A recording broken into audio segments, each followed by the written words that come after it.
Hello and welcome back. We're on episode 55, the 1 year anniversary. We're not going to talk anything about that. We're going to talk about game night. Before we get into that, though, we'll do the introductions. So, who wants to go first, Adam? Yeah, how's it going? Well, tonight I am drinking, and this one was donated to me by my brother. It's not a beer, but it is an alcoholic energy drink called Dragon Soup. Wow. It just seemed an entirely appropriate name. Rhubarb and custard flavoured, 7.5%. Tell you, it's not too bad. It's not too bad. Happy days, right? For the anniversary, for the 1 year anniversary, I'm drinking an Andy favourite, which is a Duvel, and again out of official TBR merch. And just in case that goes down really, really well, I've got a Beavertown Gamma Ray just as a backup. So that's cool, dude. So I'm on the old Gentleman Jack today. So we've got two guests with us. So do you want to introduce yourselves? Come on, Paul. Yeah, good to be back. Second podcast, this one for me. Looking forward to it. I'm just drinking orange cordial, guys. So none of the odd stuff like you lads.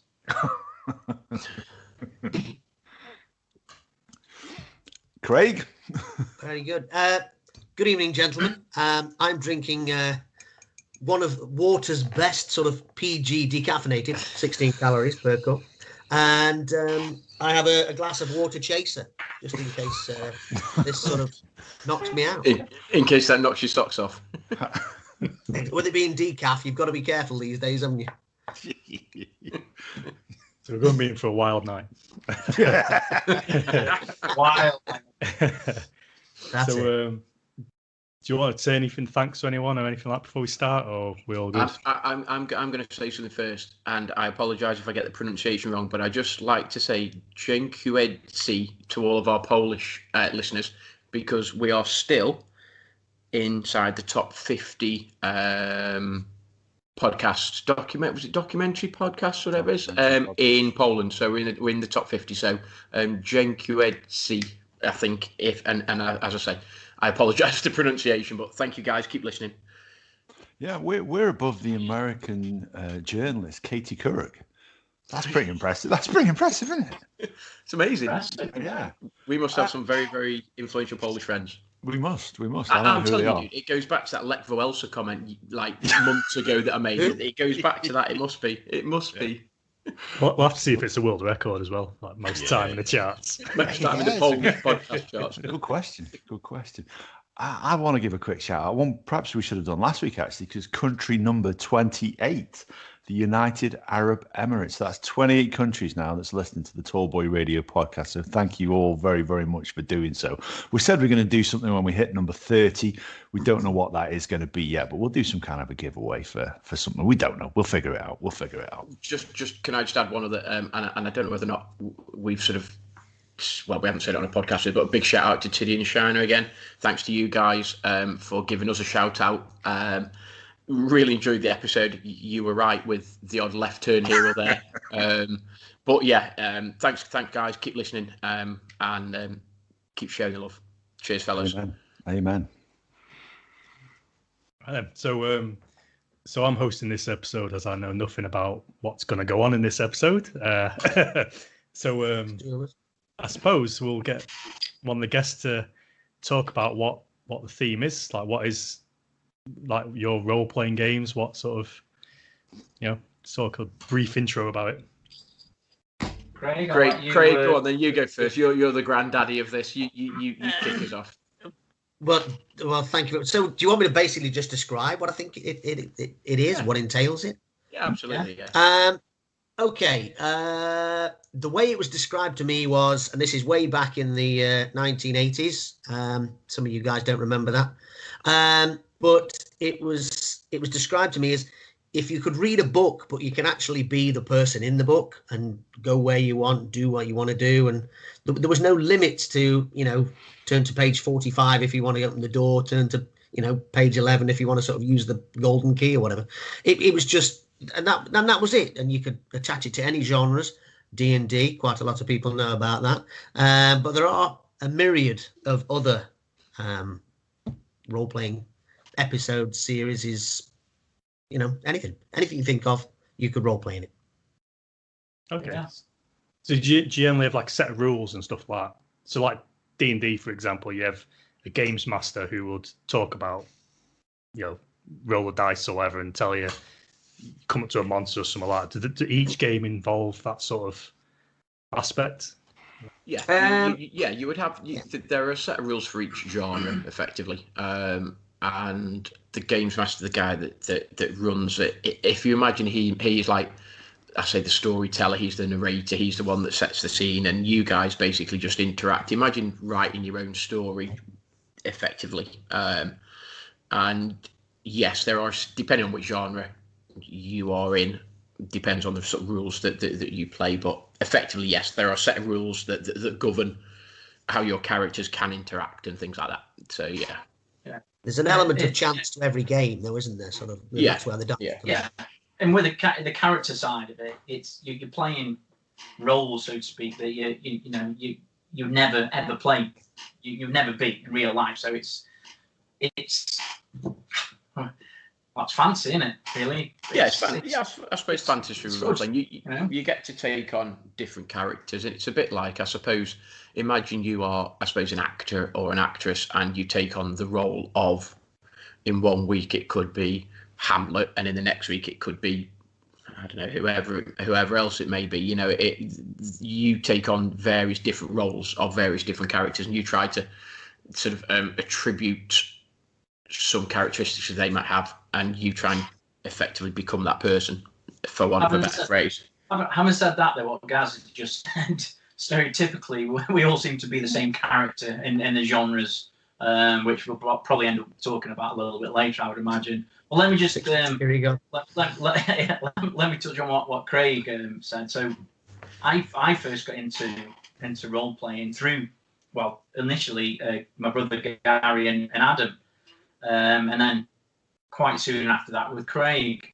And I just remember going around, because Craig used to be a chef, so I remember going around to Craig's house and we were playing Warhammer 40,000 or some other board games, so role playing board games. And then it'd be like dinner time, and Craig go down, make some pasta and carbonara and this and that, and it was great. We spent all day there. It was brilliant. It was like being at a hotel. I remember. Yeah, I mean, Craig, as I said earlier, being the granddaddy of our sort of role playing geeky family, we sort of I sort of got involved role playing. I don't sort of via one of the guys that listens to our podcast, actually, Dave. He's a fellow geek, and he introduced me to sort of role playing around at Craig and stuff. And we had some good times, some sort of proper geeky good times, good laughs sort of thing. So Craig, I suppose, introduced me to it, and then obviously you then explore the different genres and this, that, and the other. And I think you were the same, weren't you? You were sort of introduced to sort of Craig's and stuff as well, weren't you? So yeah, that's where Gaz and I actually know each other from, and probably said a little bit later on, but yeah, Dave invited me up to Craig's house to play Star Wars for the first time ever. That was the first game I ever role played. Yeah, Star Wars. I can tell you the date as well, actually. December the 5th, 1989. I'm going to ask Andy now how old he was on that date. That's what's going to worry me. 5. I was in my 40s then. You were already getting great. Do you remember your first character, Alan? Yeah, he was a bounty hunter called Dengar. Well, not very original, because I think that is actually a genuine character, isn't it, from one of the Star Wars the guy films. covered in toilet rolls, yeah. Do you remember your first character, Gaz? No, I don't. I think it was Merp, which is a genre that's based on the world of Tolkien and Middle Earth, effectively. So Middle Earth role playing Merp. I vaguely remember a warrior called Varak Ungstead, but I don't know whether or not that was my first one. I don't recall, if I'm honest. I still have all the records. He's frozen. Yeah. Do you? Have you still got them all going back in the day? I've got all damage records and all that's got XP. So it's all in your handwritings, you lot. So proper geeky. Soon find out. What was your That first is character, nerd. Craig? What? Sorry. What was your first character? And yeah, this is really going to throw a spanner in the works now, isn't it? It was. I've got a feeling it was June or July of 1983 was the first time. Yes, that's the face that says it all, Adam. 1983. I was 13 at the time, so that gives my age away. And my friend at school, whose name was James Wilson, he lived on the main road through towards All Sages School. Is it Hassel Road? Hassel Road. He lived on Hassel Road, and he invited us round on one Saturday afternoon just to sort of play this game. I had got no idea what this game was. Anyway, he said his friend was coming around to show us this. Oh, okay, yeah, fair enough. So of course he turned up with these trays of like lead figures that were fantastically painted. There were sort of skeletons, goblins, and all kinds of. And I was like, whoa, what sort of game is this? So of course he said, "Oh, I've already rolled a character up for you," and basically it was an elf thief was my very first character, wow. And the game was Dungeons and Dragons, but I just thought, and I quickly moved on after that. But yeah, it was an elf. Remember his name? I have no idea. Elfie. I've no idea. Elfie. Well, I do.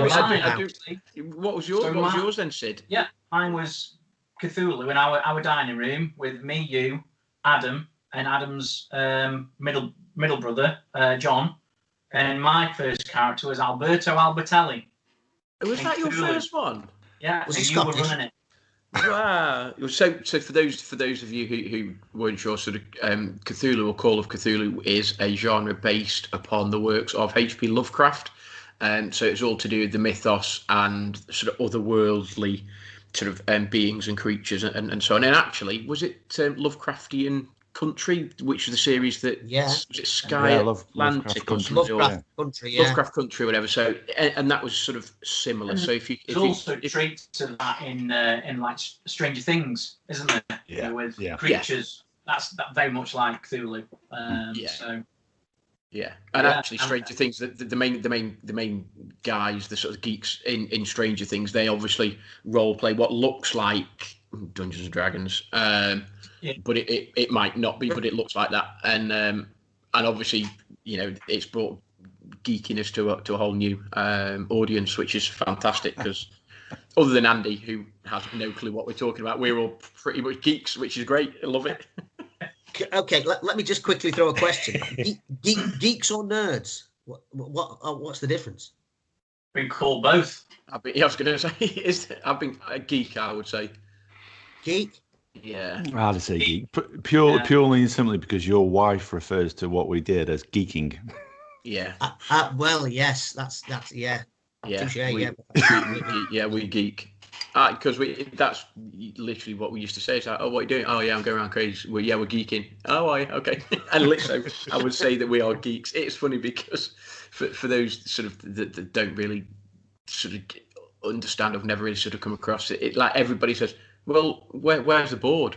Like, what do you do? Like, where's the board? What do you do? Do you move your pieces around a board? It's like, no, there's no board. Well, how does it work then? Do you? And I remember years ago. And my wife Jenny, she used to call it like ghost. Are you going ghost busting? It's like, yeah, that's. She said, what do you do? Just strap like a Hoover on your back or something, run around. I was like, yes, that's exactly. It's not by the way. To be fair, I just touching on the board, so to speak. We never had a board, but what we did have, and I'm sure he still got it, is a rolled up rubber mat with squares on. Yeah, you might have a game area, but there's no board. I'm sure it is. Yeah. I was going to say, is there any props or do you dress up or anything like that? Or once? Ooh. Well, I didn't, but one person did once. Well, you jumped in quick too much there, Gary. Well, I did. I mean, How often was it? It's like a weekend thing, was it? Yeah, see, we might do. But I say back in the day when we were geeking relatively sort of frequently, you might do a couple of times a week. Maybe was it perhaps one night in the week and then maybe a Saturday morning or a Saturday afternoon or something that we'd do. I think, to be honest, we were at school, guys. I think we might have done it 3-4 times a week. like a period, Was it? over a year or something. Certain of it, yeah, definitely.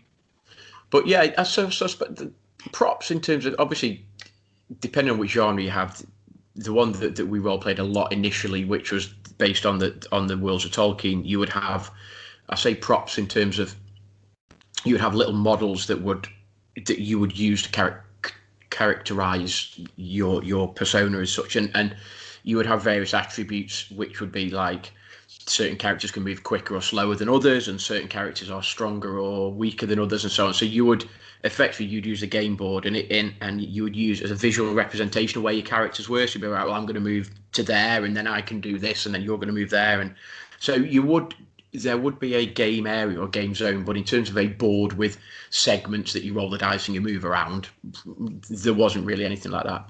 And no, we didn't dress up. So you missed out. It was like done with like round crates. It was done like with rulers. So like what Gaz is on about in MERP, you can only move 15 foot per round. And I think unless you're going into battle, wasn't it? Something like that. So and a foot was like a centimetre, so you just kind of worked it out from that, and then you had a battle order and this and that. It was strange, but yeah, it's fun.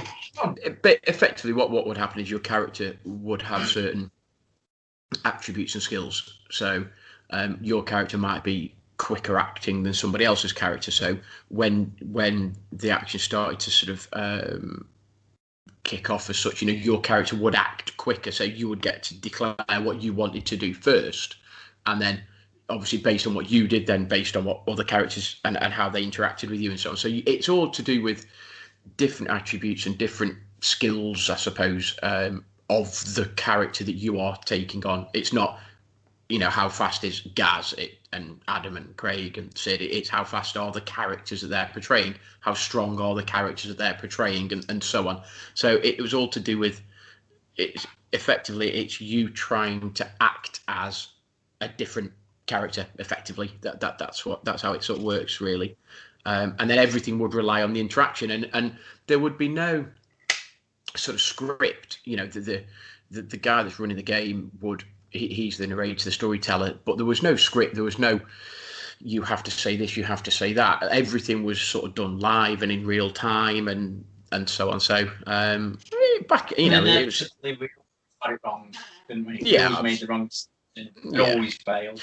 I think in terms of the guy that was running the game, the games master as such, they would always have an idea as to the storyline and where he wanted the characters to go to, but how they got there was entirely up to the characters. Effectively, the guys that played it, they would just decide, well, I'm going to go here, I'm going to do this, and I'm going to do that, and so on. So imagine it as a bit like there was a start, a middle, and an end, but the middle bits were sort of pretty fluid, and you just decided what you wanted to do, which meant the games master had to think on his feet quite a lot, because the characters might decide to do something that the games master hadn't really thought about, and then he's like, oh, actually, I need to now think of something that would happen, etc., etc. And the story would unfold, and invariably it would go in a direction that really the games master would never really have thought of. So thinking on your feet was pretty useful.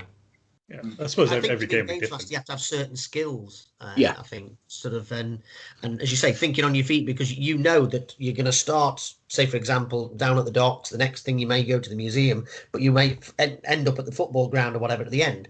But all of a sudden, the characters right at the beginning may say, "Okay, let's we'll head off to the high school then." And you think, "Oh, crikey, I've got nothing written down for the high school," and then you have to sort of think on your feet how you're going to sort of bring them back onto it. But it's, as I say, it's a skill. Well, I tell you what, we didn't know place inside. I was a last in. Yeah. Last in. Always started in the last. I was going to say, explain what the last in is, then, for those that are the uninitiated. Go on, Paul. Well, it was basically an inn that we slept, ate, and went back to recover from injuries. Where we used to get chopped up by orcs or what have you. But yeah, it was just our congregational place really. That in a lot of the adventures or scenarios started in the last inn. That was like our base, and we just headed off in different directions on different scenarios. Yeah. Would you agree? I think it first started as as a starter or an introductory game, with the original Red Book that came with Middle Earth role playing, and it just always grew from there. You were in this inn, and it gave you with a couple of things that were going to happen, and you went off and explored and broke your leg, and had to spend 2 months back at the inn repairing before you went off again. And that was it, and then repeat. Just redo it. Herbergerler it was in, wasn't it, Craig? If I remember rightly. That was the ruined fortress, about 2 days walk or ride or whatever it was from the last inn. Yeah. A scouting party of orcs always lived there. You could guarantee it, whatever game you were playing. Absolutely. Yeah, absolutely. Sounds like a precursor to that gaming, like you got MMOs and stuff nowadays, and it all sounds quite similar to that, where you choose your character, you go through a story, and you're sort of choosing where you want to go and stuff. Andy, if you imagine, if you're playing online, so for the listeners, if you imagine like World of Warcraft, for example, so when you're online, if you play World of Warcraft, imagine it's effectively a free roaming multiplayer role playing game online, and effectively instead of you then just controlling your character via keypads and joysticks and whatever, you would just effectively use conversations to be like, right, my character's going to go there, he's going to do this, he's going to say this, rather than you actually controlling him. So think if you thought World of Warcraft, effectively that's very similar to what a role playing sort of genre. It's that sort of fantasy fiction sort of genre. And I think it's a bit more on. Remember those books? Was it Ian Livingstone, Citadel of Chaos? The role-playing book. Ian Jackson, sorry. Citadel of Chaos. Both book. Yeah, and it gave you like A, B, C, D, which way you wanted to go. If you chose A, turn to page 72. If you chose B, go to 90. And it's that basically. But imagine that, but without the confines of, I suppose, if you do this, then you go to this page. The games master, the guy in charge, say, right, what do you want to do? You go, well, okay, I'll do this, and then the games master would spin the yarn, tell the story, and it'd be okay. So as you go here, this happens to you, and this happens to you, and it's like, okay, so based on that, what do you want to do? Do you want to run away? Do you want to fight? Do you want to hide? Do you want to this? Do you want to, and then based on your decisions, again, the games master, whoever was running that game at that particular time, would then decide sort of what happened. So was it Steve Jackson or whatever it was? Steve Jackson and Ian Livingstone were the two guys behind the book. Yeah, and they did. Was it the Warlock of Five Top Mountain? Was that number 1? Was it Citadel Chaos number 2? Was it or something? Death Trap Dungeon was about 4, was it, or something? So Death Trap Dungeon was 5. Island of the Lizard King was 7. I seem to remember playing that. There was City of Thieves was 4, I think. Starship something was it? That was it. Starship Traveller, which I think was 3. Yeah, I'm not. But yeah, so imagine that. That. Yeah, absolutely. Yeah. Fair play. Yeah. Do you lot still play it? Occasionally, perhaps not as often as we'd like, maybe, but we try to. But obviously, with COVID at the minute, we can't all get together. So it's a lot tougher, really. On about 12 months ago, probably January of last year, before everything decided to lock down, we did a Call of Cthulhu, which was set probably about 1910 or something like that. You were on a boat. Was it in the Arctic or whatever? That's right. And the crew had gone off to do something, but they never returned. So you were left on the ship thinking, so what happens? And I think a dog sort of came running back, and they thought, well, that's one of the expeditionary dogs. So what do we do? Has something happened? So you make your decision on how you go about deciding. Do you go and rescue them? What equipment do you take? Do you think, well, they're done in? And all I remember about that one is Gaz. I think I was captain of the ship, wasn't I? All I remember is Gaz just being really negative and just disagreeing with everything I said. Which is pretty much like real life, to be honest. We're brothers, Sid. We're allowed to do that. That's what happened. So there you go. Was he doing dry January as well? Is that why he's upset? To be fair, Andy. Very irritable. Back in the day, though. Back in the day, did we argue? Did we not? Possibly, but then it was like, I suppose the older we've got, the more it's like, no, by doing that, we were just basically arguing like, whoever my character was and whoever Sid's character was, that was it. We just ended massive loggerheads with each other. So, Do you want to fight? didn't say it. Wrong. I'll say again later. Andy, if you ever felt left out when we were having a beer and pizza night, you're probably grateful you weren't invited now, aren't you? Yeah, you lucky guy. No, it's weird because I say when we were a lot younger and stuff. I love role playing. It was brilliant. It was a bit of a release. It was a chance to sort of see your mates and obviously the older you get, the more responsibilities, sort of family wise and stuff. That's it. Yeah, It's like what? That'll go down really well for our YouTube viewers, won't it? Well, yeah, the Gollum having a root through his gubbins. But yeah, so back in there you go. Look at that bad boy. Get it on eBay. One of them that we used to use. So yeah, I suppose back in the day, I genuinely really enjoyed it. It was I loved it. It was a bit of escapism, I suppose, a bit of chance to just say meet with some fellow geeks and just enjoy taking on various different roles. And it was weird because everyone used to say, "Oh, he's running the next one. He's going to be the games master," and it'd be like, "Oh, no, I don't fancy that. No, I don't want to do that. No, I don't want to do that." And it's like, okay, so who is going to be the games master then? It's like, well, I'll go on. I'll do one then. Because there is a podcast. Yeah. And it's weird because I sent Adam a message, and obviously I won't spoil any spoilers for sort of future episodes. But I was like, no, you can do that one, and you can lead that one. He's like, do you not want to do it? I was like, nah, you do it. It's fine.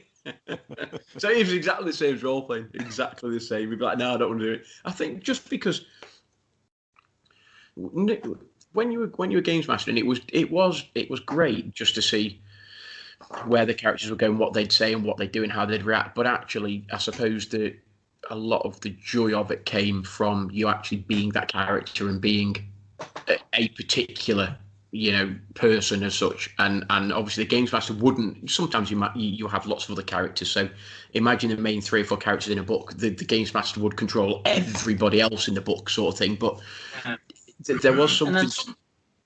And then sometimes, Andy, what would happen is you would get your stereotypical what Gaz would pick, what I would pick, which in Merc would always be a warrior or top secret like a bodyguard or something like that. So towards a later stage, what the games master then did is if there was 4 of us or 5 of us playing, he would create 5 characters face down. And then you just pick them, so just random. And so it was very challenging sometimes because you ended up playing something that you weren't really familiar with, and you would never pick to play, so to speak. So that was quite good in a way. Imagine logging on to World of Warcraft and someone saying, "Right, what I'm going to do is I'm going to randomise your character, and whatever appears, that's you." You might go into World of Warcraft and create a 7-foot troll that's immensely strong that can pretty much beat the crap out of everybody else. And actually, if you then randomize that, you might end up with a 5.5-foot wizard that's incredibly powerful, but couldn't fight himself out of a plastic bag type thing. You know what I mean? So it's to make it completely random. What you could do, you could randomize the characters. You turn the sheets upside down. You go, right, pick one. And it's like, right, that's you. And you have to sort of get yourself into that mindset of, right, I'm being that person now. So that worked. There are times when you might want to, you like to choose a particular character just because you wanted to play a particular type of character. But there was some benefit of doing it pretty randomly. And there you go, there's 4 characters. You're picking one each. That's who you are. And that sort of worked in it a couple of times. Would you ever reuse a character? Oh, sorry, Andy. Would you ever reuse a character? So say you had, Bob the paladin or whatever. Would he then go into another story and?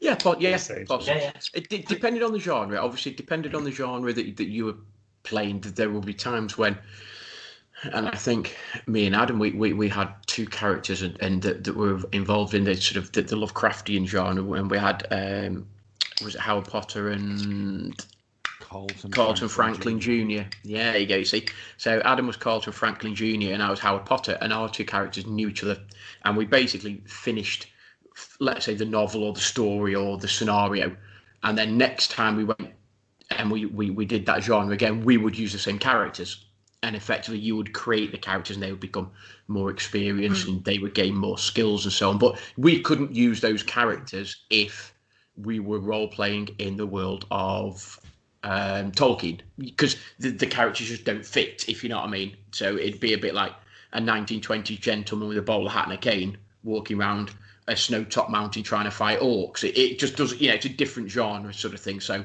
but yeah, you can reuse your characters. And actually, I remember, there's a couple of characters you got really attached to, and then during some combat scene or whatever, they would effectively get some sort of fatal injury, and you'd be like absolutely devastated. When I was younger, you used to hate losing characters. You'd be like, oh my god, like that guy's gone, I can't use him again, and like proper like, oh my days, like one of your favourite gaming characters, whatever, and you're like level 50 or whatever, and all of a sudden it's like, yeah, he's gone now, he's got to start again, and you're like, oh, for God's sake, sort of thing. Well, yeah, that's just the way it goes. But yeah, you can reuse characters. There's no problem with that. Have you not thought about doing it over Skype or Zoom or anything like that? Or? Yeah, we sort of tried it. Look, it's not the same, but it's like anything in lockdown. It's not the same as it's not the same as you actually just being in a room. It's like when we do, when we do the podcast. It's not the same as us three sitting in a room next to each other having a beer and sort of chatting about it. I suppose it is one of the things that you could do. You could easily do what we're doing now, and you're sitting on a screen and you sort of role play. But it's just not quite the same, is it? No, it doesn't have the interaction. I mean, if you sat around the table and you're given the scenario, Adam and Gaz might be planning how they're going to break into a building, whereas I'm talking to Sid whilst they're planning that and doing whatever. And it doesn't sort of fit over the Skype sort of thing, because you pause while somebody else talks and then you wait, and then it's a bit tricky on that sort of score. Yeah, and I mean, years ago, I remember when we did the. It was Top Secret, which is basically built on the world of sort of a bit like James Bond. So it's spies and international spies and espionage and all that. And we did like a 2-on-2, didn't we? So we'd have like two people in one room and two people in another room. And effectively, the games master would flip between. Yeah, it's good. Ryan. So so what would happen is that the games master would flip between the two rooms and be right, what were you two doing? Where you going? And he'd spend a few minutes in there. And then he'd go into the other room, and he'd be like, right, what you see is you see this, and what are you doing? And basically he would move back and forward. And that sort of was okay. Sorry, Sid? Got your steps in. Yeah, absolutely, yeah. And that worked, but it's not the same, obviously, when you're online. It's, as much as we can sit and talk about it now, it would be difficult for me and Adam to discuss what we were going to do at the same time that Craig was then asking Sid what he's going to do, because it doesn't work. You have to mute various people, and it just doesn't work, does it? So, which is a shame. Makes sense. Yeah, I have heard of a couple of games. Some of the stuff you listed, I've not really heard of, but Quasar. Okay.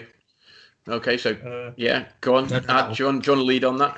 Well, Quasar was the game that we were writing on it, Gazza. Me and Dave.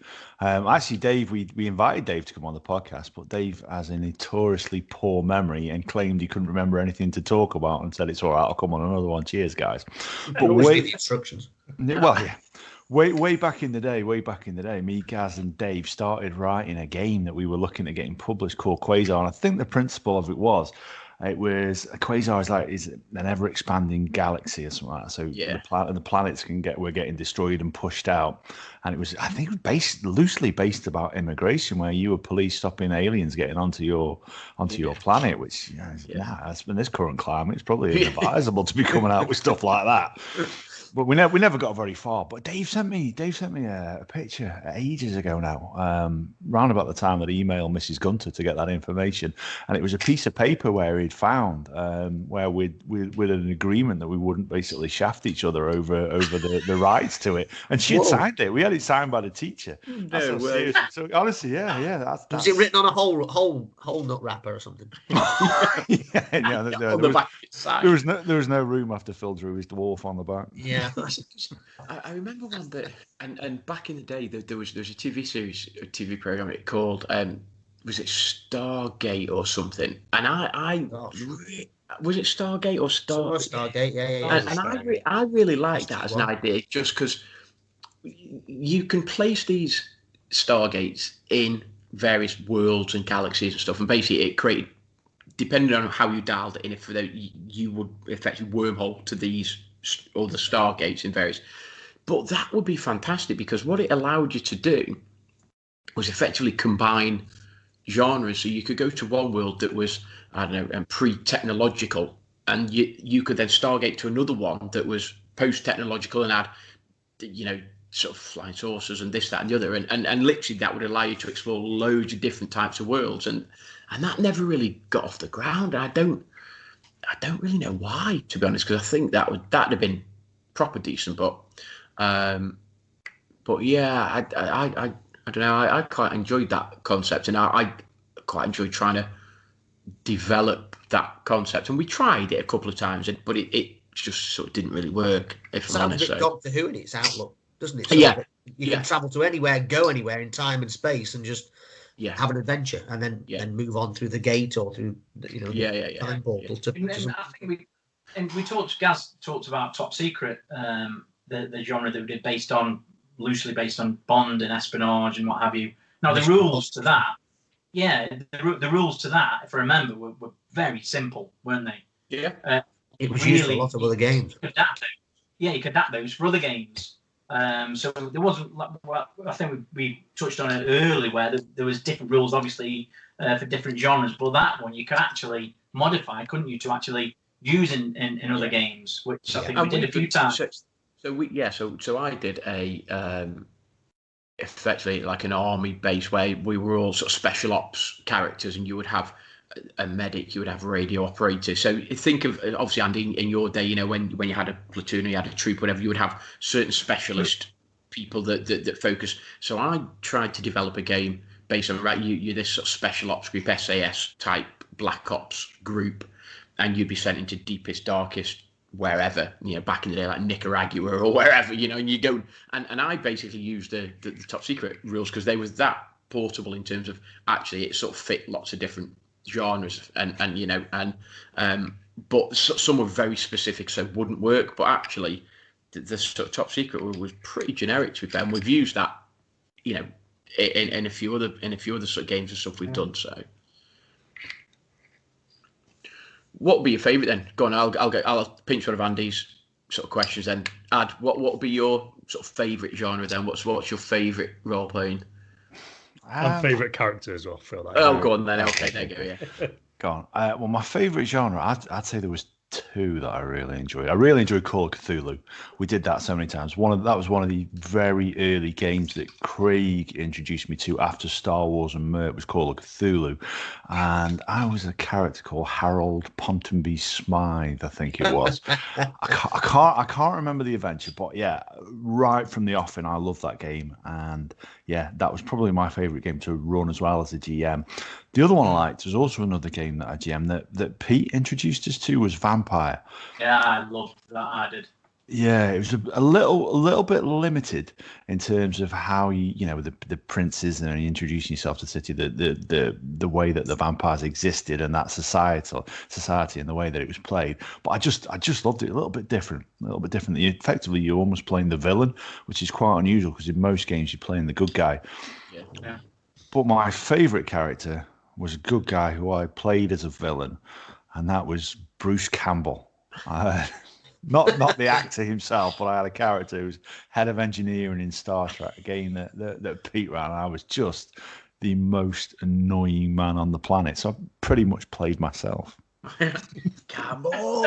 It's interesting you say Vampire, because there's a game series called Bloodlines Vampire, and I think that's based on like a the tabletop sort of I think it is based on that game, which is like what's it called? World of something or other. World of Darkness. That's right. Yeah. Then you play that in different genres, and Vampire was one. Really, really enjoyed that one. Yeah. There's another game as well. Cyberpunk. I don't know if you. So they've done a game of that in last December. Came out. Cyberpunk 2077, but I think the board game's set. Is it 2030 or 2020? Well, you got something that was in Judge Dredd, obviously, which was futuristic. That type of sort of sort of post-apocalyptic sort of anarchic world sort of thing. And Judge Dredd was a role-playing genre that you could obviously. But yeah, Cyberpunk. I don't think we ever explored that, did we? I don't think, but that would work. Yeah, absolutely, that would work. Yeah. Craig, what was your favourite then? Favourite to play in or favourite to run? Well, take your pick. Either. I come back to Adam with the Call of Cthulhu. What era did you prefer, Adam? Were you 1920s kind of guy? Yeah, I like the 1920s. Yeah, the classic. Yeah, I was definitely Cthulhu, but I love the Cthulhu by Gaslight, which was basically Call of Cthulhu, but it was more Victorian London, sort of 1890s or something. Streets and strangeness that's going on in the Empire at the time. Loved that, still do, and I still sort of put together the Cthulhu on that Cthulhu by Gaslight. Other game, and it never. I like MERP. But the game I really did love, and this bit me way back, was RuneQuest, which I'd have never stuck to ducks. Fighting ducks. Fighting ducks. The size of horses. Yeah. But would you rather fight? Size of ducks. It was under the series of Glorantha, which was like the game world that you were playing in for RuneQuest. That had some sort of deformed ducks that were evolved that could speak and everything. But the game I was introduced to never had any ducks in, but it had some really good scenarios in, and I loved that. But you guys never sort of thought, oh, that's great, I'll run it. So I never got to play in the game. From that though, it was would you rather fight one horse-sized duck or 10 duck-sized horses or whatever it was? Just like I genuinely don't know the answer to that question. I don't know. But Sid, go on then. What was yours then? Sort of favourite to play, run of characters that you remember? Vampire. I really, really enjoyed playing Vampire. Again, cool. Cthulhu was the first game I played, so that's obviously going to be one of my favourites. But MERP, running MERP, I really enjoyed to do, and also playing in MERP when Craig or Gaz. And did you ever run MERP or very little, really? From time to time, yeah. From time to time. Yeah.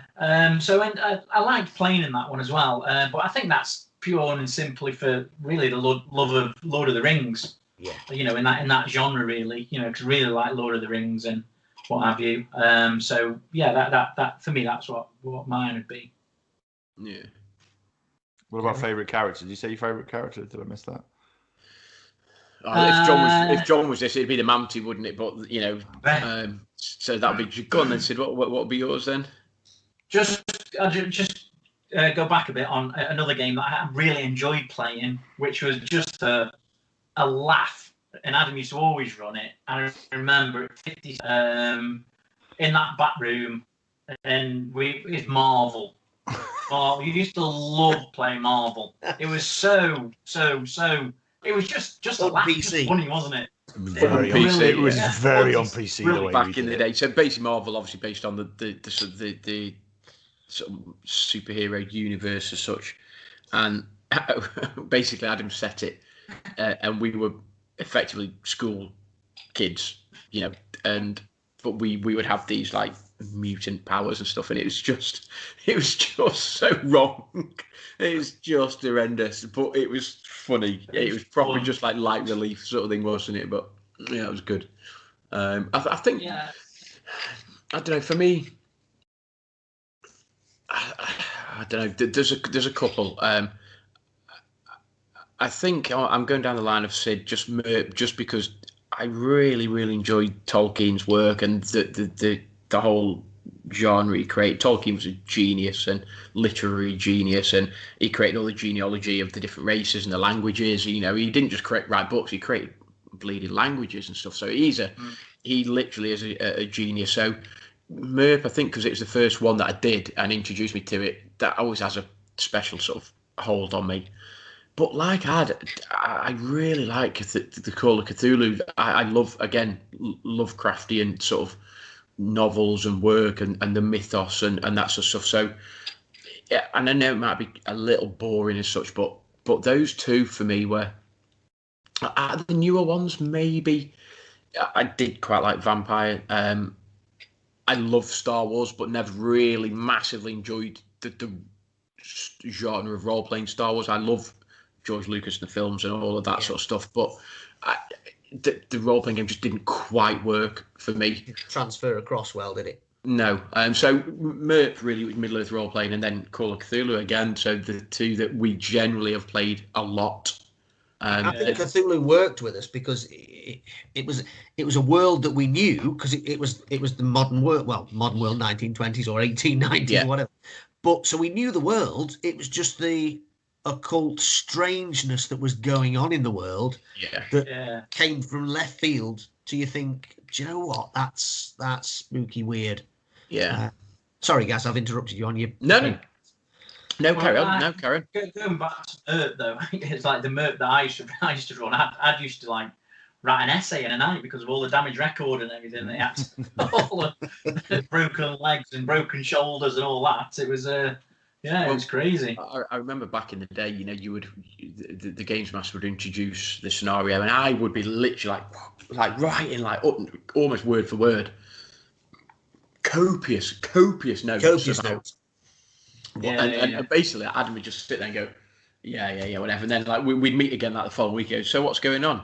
And Adam would go, Gaz, and I'd literally get out the book and almost like word for word repeat. And he's like, I remember now. Yeah, I remember.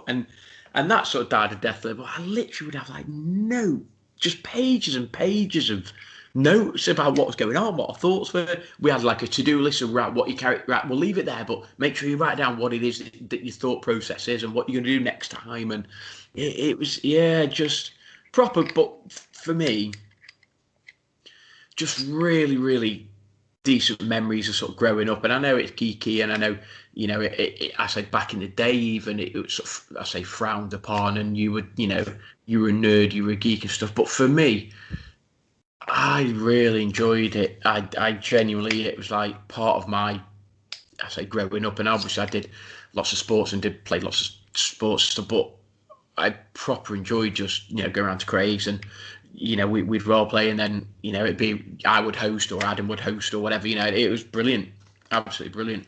Loved How do you decide who hosts and stuff? Oh, what's going on? What on earth is going on here, and who's done this? I don't know who's done that, but that's impressive. That's Sid. That is. Look at his cheeky little face. Look at him. Yeah. He's the one who's gone quiet. Yeah, if you're listening to the audio version, check out the video version now, because you know what, it's a little bit different. We've never had this before on Tallboy Radio. We haven't, but sorry, Andy, what were you going to say? To be honest, I lost everybody. All I could see was Gaz, and then everybody just went. And I didn't press anything, so I just clicked that grid view and went together mode, and we were all there. I thought, that's nice. There you go. Andy, what was your question anyway? What were you going to say? Forgotten now. I can't. I suppose I was thinking of a few questions. Is like, do you still have that enthusiasm for playing it? So, say like you played last year, was it still like before you all met? Do you say like, oh, blah blah blah is going to host it? We'll do this story. We'll have these sort of characters or anything like that, or is it just literally you'll just turn up and go drink a few beers and go, oh, let's play this and you'll be this. To be fair, it did. For a while, it was we not clinging onto our youth and stuff, but it was not an excuse to meet other guys. But it, you know, we obviously didn't see each other as much as we once did, and it was a case of, you know, we're all good mates, and you didn't want to lose that catching up. And particularly during COVID, it was obviously difficult because you can't meet each other in person and stuff. So, But it was a little bit like we'd all arrive, and an hour later, we actually hadn't started role playing yet. Because we'd just be catching up, and we'd just have a couple of beers, and we'd be chatting, and then all of a sudden it'd be like, oh my God, guys, it's like 9:30 or whatever. We haven't even started yet, if you know what I mean. So yeah. But back in the day, we were, we'd go to Craig's early Saturday morning, and we'd be role playing. It'd be like, right, what time can you get round? It'd be like 8:30 Saturday morning or whatever. And you'd literally be there at 8:30. You'd be role playing from 8:30 till 11:30, 12 o'clock, and then we go because Craig would go work or whatever. Craig's obviously 25 years older than all of us lot, so he'd be going to work and stuff, and yeah. But yeah, so more recently it's been a bit more of an excuse just to meet and catch up and see how everybody's family is, and the role playing's become a bit secondary, really. I have to say, I would quite like. I'm 47 now, but I'd quite like to role play again. I'm not saying I'd do it once a week and go back, but I would quite like just to role play again, because even if it just reminisces and it takes you back, that's why I would do it. Yeah, it's good that you have that bond and stuff. Yeah, yeah, and obviously I met Craig through it, and however many years later, we're still mates and stuff. So it's. There used to be how many of us in total that have role played? There must be 12. Yeah. I suppose through, obviously you've got over the years. Yeah. Both of Adam's sort of younger brothers, and obviously Dave, who we've mentioned, his brother Steve role play. Phil. Mick Orm, Phil. Yeah. So there was a few. Yeah, there was a few. And I would quite like, to carry on. Are we going to do it every week, every other week? No, probably not. Could we do once a month? Possibly, yeah. Just because of the commitments. Yeah, and I remember when we first started. I remember myself and John, Adam's brother, going to, I think it was a Wednesday night at the library. They had a role playing club, didn't they? All Stage Library. I'm sure they did. I remember Thursday. Was it Thursday? It might have changed because maybe 30 now with over 40s. I don't know. Yeah, and then they had like different games on different tables. It was proper geeky. It was like MERP on one table. It might have been Traveller on something else. It was, it was proper night. It was good. It was all right. But you got to meet some proper geeks. Yeah, strange folk. Yeah. Yeah, proper nerds. Proper nerds. Brilliant. Do you ever go to the Warhammer shops and stuff like the tabletop shops? Yes. Is that where you get your books and stuff from? Yeah. Yeah. There was a couple in Hanley. Was it Hanley? What was it called? Fantasy World. Fantasy World. Yeah. That was it. Yeah. Forbidden something. Forbidden Planet. Planet was down. Yeah. There's two of them in Manchester. Took over, but there was also, was it the Fiction Factory or something down on the bus station? Yeah, it was. Yeah. There was one in Osage, you said. Back in the day, what was D&G Games back in the day in Osage, next to the oatcake shop. That's it. Yeah. What did D&G sell all the adventures and models and things? Brilliant. What did D&G stand for anyway? Do you remember? I think it was his boys' names, because his oldest son was Darren. Was it Darren and Gary? Oh, right, yeah. I think because it was Alan Marsh was the chap who ran the shop. He was the one that organised the paintballing as well. Oh, yeah. I also remember they used to do role playing in the back. I'm sure they did. He's got a carpet or something placed in the back. But yeah, they used to play games in there, I remember. Yeah. But that was... So originally, we used to get our stuff from there, but obviously the more mainstream ones was like Forbidden Planet in Hanley and or Fantasy World, whatever it was. Yeah, and then Fiction Factory. I remember. Bookshop and what have you, things like that. Yeah, it's going back a few years, that now. It is. So I'm going to pitch one of Andy's questions again. Sorry, because I you know me. What's your? Is there one moment, phrase, joke, quote that that takes you back to the day, back in the day, sort of thing? I've got plenty. Go on, Richard. You go first. He did say a lot of them, to be fair, dude. I can't remember all of them, guys, but I'll give you the one about I'm sure the rope. we could help you. Yeah, I was going to say. I'm sure you could. Tie the rope at the bottom. Yeah. Because if he falls off, he'll be safe. Yeah. So, Andy, just to paint the picture, we were trying to scale this sort of rock face, and I can't remember who's running the game, but basically they were like, Sid, what are you doing? He says, well, I'll tie the rope at the bottom. And it's like, okay, why are you doing that? He says, well, when we get halfway up, then if we fall off, then we'll be safe. And it's like, dude, seriously, like, have a think about what you just said. I think I might have had a few, actually. You're back to the inn. Back to the inn after, absolutely. Back to the inn, yeah. When I asked Dave about coming on and he said he couldn't remember anything, he says, the only story I can remember is Sid tying his rope to the bottom of a hill before he climbed up. There you go. Is that what he said? Yeah, notorious story. Oh, brilliant. Go on then, Craig, get going. Give us just an abiding sort of memory or whatever it may be. Something that actually transports me back. I don't know. There's just so many. Yeah. As for quotes, I think again so many, but I think a lot of you pull me up on a star or a cross or a. Because back to the Arthurians, if we ever drifted off to any other conversation. That was funny. Yeah. Miss and hit a tree. The Donkey, one 2 words, donkey. Two words, donknkey. Battle Steve. tactics. 2 words, lads. What is it? Donkey? No, it's battle tactics. Just like there was one that was it Phil? Might have been Phil. And basically, Andy, when you role play, obviously what you can do is you can role play the same scenario sort of a couple of times, and so I suppose it's a bit like World of Warcraft, where you might start at a particular place and you play the same scenario, but actually you might then act in a different way or do things differently. And we were in this dungeon or whatever it was, and all of a sudden his character starts like bashing this table and breaking this, was it marble table or whatever it was, and he's like, we were at Austin Edhill.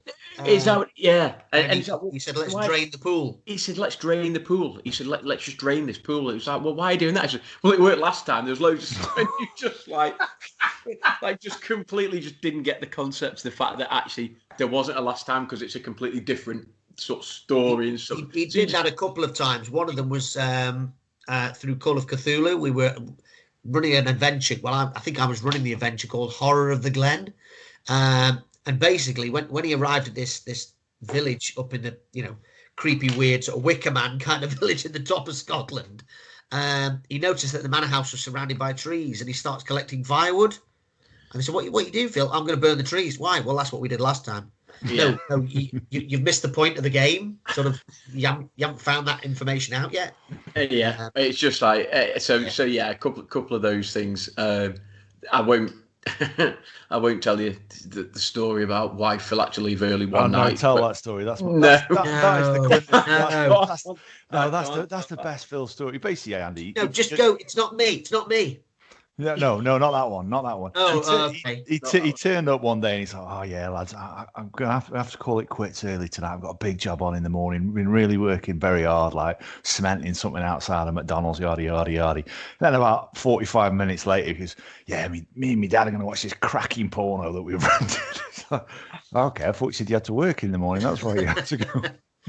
It was just one. It's just for some reason that was just an abiding memory. It's just like, yeah, nice one, Phil. But I remember and then you'd be like, "What, Phil?" Here we go. Party off. God, it's not me. It's not me. What's not you? Oh God, gee. Yeah. So yeah, just silly little memories. And Dave have always been Mr. Rules guy who, be like adding a rules book, trying to look for what you can do and what you can't do. And Sid always been a 7'5" meat axe that would just go and bash everybody's head in and stuff. Just. Do you remember the Merp adventure that Dave ran around our house? And it was, I think we played everything. We travelled for something like 4 weeks, but it was proper just game time. We role play travel for 4 weeks, did nothing else. Remember? I don't remember. A lot of the time, obviously, basically, Andy, if you were travelling and stuff, there would be rules as to how far you could travel or how long. If you're riding a horse in the sort of in the Middle Earth, where how you can't just ride a horse 24 hours a day for so there'll be rules, and quite a lot of the time, part of the adventure would be you role playing that travel. Yeah. But because the world of Middle Earth is so big, it'd be like, right, what are you doing? Yeah, we'll just travel. Yeah, we'll just travel. So, and a lot of the time it'd be like, okay, you've traveled for a couple of days, right? You're there now, just to move the story along. But I remember that Dave, he's like literally like just travel after travel after travel, and you just, God's sake. But yeah, so many good times. So many. Yeah, I mean, Howard Potter was a character for me that I remember massively. That was one of the main Cthulhu characters that I had, and I remember him. And actually, I think Varek Ungstead was one of the first ones I had. That was the first one. So, but yeah, good times. Just loved it. Loved being a geek. Still am a geek, but loved being a geek back in the day as well. You've always said on this podcast, guys, you're a geek now. Everybody knows why. Yeah, no, absolutely. I am. We've outed you. Proud to be a geek, mate. Proud to be a geek. I suppose on that note, we're at the hour mark as well. Always have been, always will be. So do you want to say your goodbyes, and then we'll do a little closing thing or anything? Or yeah, sure. Do you want me to go first? Yeah, go. Yeah, not so much, so you can go. I know. I have been quiet this time. Like, it's great that just to sit here and listen sometimes. I play the part of the listener. I should have been. Basically makes me Polish, I guess. So. Yeah, thank you very much for listening. This, like I say, when we started this podcast 12 months ago, never dreamed that we'd be sitting here now, as we are, talking about role playing, but being listened to in 28 different countries. And we really appreciate it. Like I say, to charting in Poland, the brief spell we had in the charts in England, really, really appreciate it. It's been a great journey these last 12 months, and I'm looking forward to seeing where we take it in the next 12 months and so on going forward. So yeah, thanks for listening. Yeah, I could completely echo that. When I'd asked sort of myself and Andy whether or not we'd sort of come on board in terms of the podcast, never really thought that months and months down the line, we'd still be sort of doing it, still talking absolute nonsense and irrelevance. So on most Tuesday nights, and to have people in 28 different countries just listening to what we've got to say is brilliant. Again, thanks and a big shout out to the sort of Twitter community, those guys that retweet us, those guys that sort of keep promoting us. We keep trying to do the same for you. And you know what? We've said that this COVID hit year has affected what we want to do. Let's hope that once we get post-COVID, the things that we've got planned, the ideas that we've got in terms of trying to grow Tallboy Radio come to fruition. Really looking forward to what the next sort of 12 months has to offer. Yeah, loved tonight, guys. Loved the guests. So Sid, Craig, thank you very much for coming on board to sort of chatting about sort of our youth and stuff. Really look forward to perhaps having you guys on again in future episodes for whatever topic it may be. That's me out. Thanks, guys. Yeah. Sid. So Yeah, thank you very much. I really enjoyed it. Likewise, I enjoyed last time I was on. Really enjoyed it. So if you want us on again or what have you, let me know and we'll talk some more rubbish. Brilliant. You'll fit right guys. in. Craig? Just thanks for inviting me. Obviously, podcast newbie for this week. It's been interesting to listen to you speak actually on different subjects and your thoughts. Obviously, when we role play, you don't sort of get that sort of influx. You sort of meet, chat, have a drink, and as you say, an hour later you start the game. But you don't actually get to that point of asking the questions of, well, what did you like? Why did you like that? And that's been really good. I'm glad. So thanks a lot for inviting me for this episode. Thank you. Yeah. Thank you. So there we go. That's episode 55 in the bin. It was a good one. I've learned a lot today, and I'll take try and look into it a bit more and see what all the fun I'm missing out on. So until next time, see you later.